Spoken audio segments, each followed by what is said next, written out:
A psycho loner hunts down women and turns them into mannequins for pleasure. Shown from the lead character's POV, the film revolves around a mentally ill man who restores old mannequins, a continuation of his past 3 generations' work. He has trouble interacting with women, especially when they try to ask about his past or relationship status. Things worsen when he gets flashbacks from his childhood and starts hunting women, thinking they're his skanky mother, who must be punished. Strap in, movie enthusiasts, it's recap time. Today, we will be recapping a horror crime film named Maniac from the year 2012. So let's start. The film opens with 2 young girls being watched by the film's lead, Frank, walking on a pathway outside a bar. One of the girls takes the cab home, leaving the other to get harassed by some weird dudes, which makes Frank angry. He follows the girl in his car, but when the girl spots him, she starts walking away fast. Frank claims to himself that he knows where she lives, hence, he must not worry about her getting away. Following this, he walks up to the girl's apartment building and cuts the power on her floor. Soon, the girl shows up and finds the floor blacked out. When she reaches outside her apartment, she hears someone's heavy breathing and looks back in awe. Frank requests she be quiet and instantly jabs a knife under her jaw, ultimately killing her.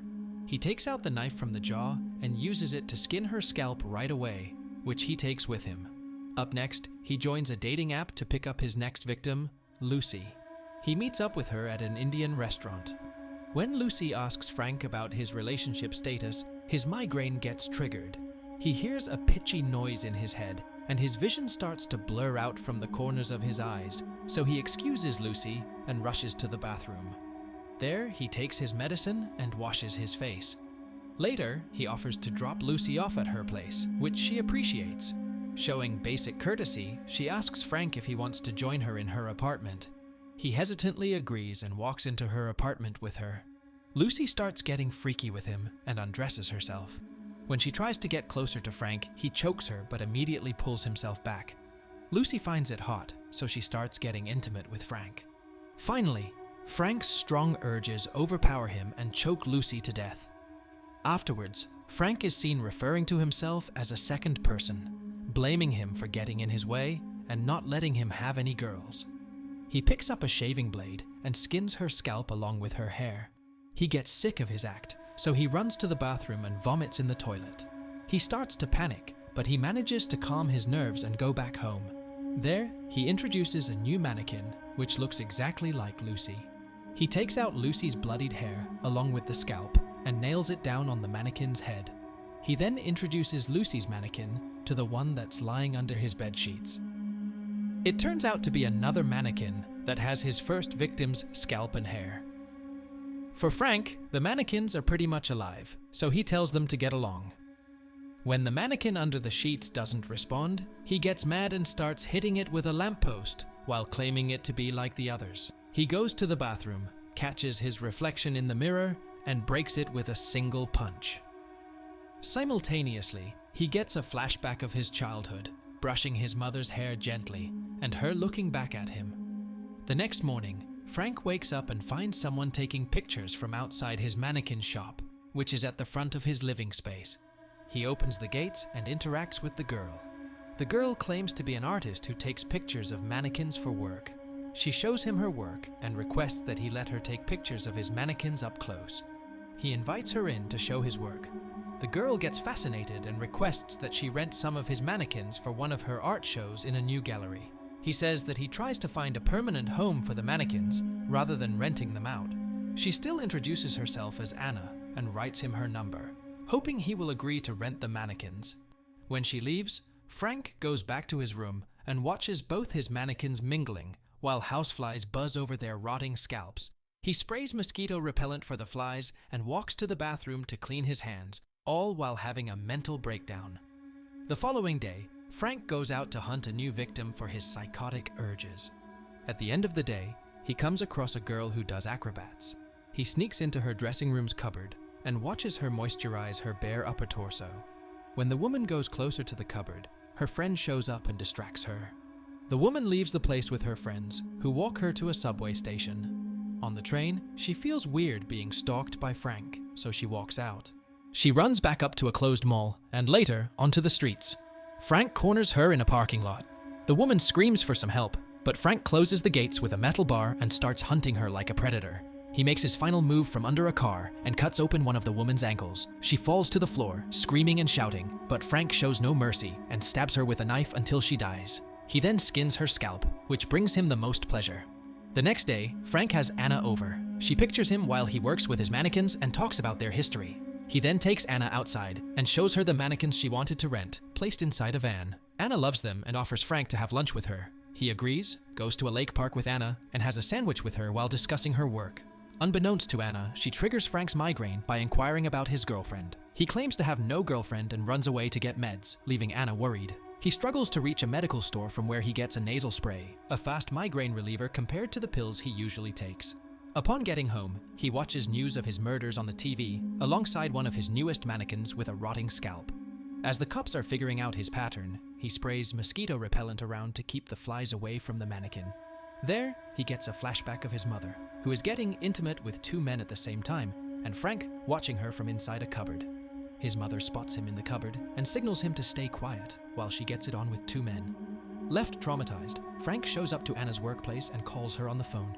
He secretly watches her from outside while she thanks him for a special locket he sent her as an apology for leaving her during their lunch date. He gets her to go out with him the next night. The two go out on a movie date, during which Frank gets disturbing flashbacks of him mutilating his victims. Afterwards, Anna reveals she has a boyfriend, whom she's going to run to for drinks. Frank gets bummed and walks home, despite Anna's constantly insisting he join her for drinks. Up next, Frank attends Anna's art show and finds Anna hanging with her boyfriend. Anna spots him and runs into him. Frank compliments her for bringing his mannequins to life with her work. At the event, Frank has a creepy interaction with Anna's boyfriend in the bathroom, and her art agent, Rita. Rita makes fun of Frank's work in a disgraceful manner, and finds his restoration of the mannequins very creepy. Later, Anna insists that she call Rita a cab, but Rita chooses to walk her way home, since it is only 3 blocks away. Frank goes after Rita, breaks into her luxurious apartment, and drowns her in her bathtub until she passes out. When Rita regains consciousness, she finds herself naked and tied up on her bed, while Frank refers to her as his mother. He asks her why she had to sleep with all those men and not love him instead. In the end, he mutilates her scalp and lies on top of her while whimpering and calling her mommy. The next day, Frank calls Anna to return the mannequin she rented, but Anna delivers the news of Rita's horrific murder while crying. He extends his shoulder to cry on, despite Anna's refusal. He shows up to Anna's apartment without her telling him the address and makes up different excuses to cover his stalking habit. There, Anna introduces him to her next-door neighbor, who is also helping her style the mannequins for the art show. When the neighbor leaves, Frank asks about her boyfriend and finds out that she has had a fight with him and that he's left for New York. He comforts Anna by massaging her shoulders. He gradually escalates things and tries to remove her clothes, but Anna pushes him away and blames herself for what's happened to Rita. In a fit of rage, Frank spills out that it's not her fault, since it was Rita's decision to walk her way home, which was 3 blocks away. He also spills that the police have found mutilated bodies just like Rita, hence, Anna can't blame herself. Hearing all this, Anna becomes suspicious of Frank and asks how he knows about the other girls, since the cops have not yet revealed anything about the other mutilated girls. He fumbles as he tries to cover up, but Anna realizes he's the one behind all the murders. She politely tries to send him away, but he becomes clingy and tries to forcefully comfort her. She pulls out a knife and tries to push him away. When she nervously attacks Frank with the knife, he hits her back and pulls her by the leg. She bravely fights back and punctures his hand with the knife. She bangs on the walls and calls for her neighbor while locking herself in the bathroom. Frank stands outside the door and tries to explain everything to her, but the neighbor shows up outside the apartment with a baseball bat. Frank welcomes him by throwing a heavy cleaver at his face. His mouth rips open and he falls to the floor.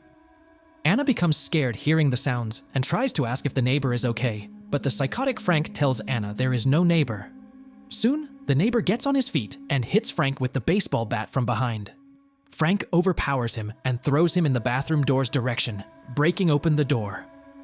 Anna cries for help while pointing the knife at Frank, but he puts a curtain over her and suffocates her until she passes out. He then puts her unconscious body in the van and takes her back to his place. When he opens the van in the morning, Anna attacks him with a sharp metal stick stuck to a mannequin hand and runs away. She stops a random car in order to escape Frank, but when he comes in front, she takes over the steering wheel and hits him. The car gets into an accident, leaving the car owner dead and Anna severely injured. Frank cries for what she's done to herself while mutilating his scalp. He finally takes home Anna's scalp and puts it over a bride mannequin. He marries her and takes her to his room, but on his way, all of his past victims start speaking to him about their secret experiences with him. So he tells Anna not to listen to them and starts panicking. Soon, the past victims take over his body and obliterate him with their bare hands, while Anna, the bride, walks away. The film ends with the cops raiding Frank's place and finding him stabbed to death in his cupboard. Hope you liked the story recap. Don't forget to like and subscribe to our channel. Thank you for watching, and see you next time. Thank you for being a part of Black's Movie Recaps. If these tales of mystery and intrigue sent shivers down your spine, make sure to hit that like button and subscribe to Black's Movie Recap for more bone-chilling narratives. Stay tuned, and until next time, stay captivated.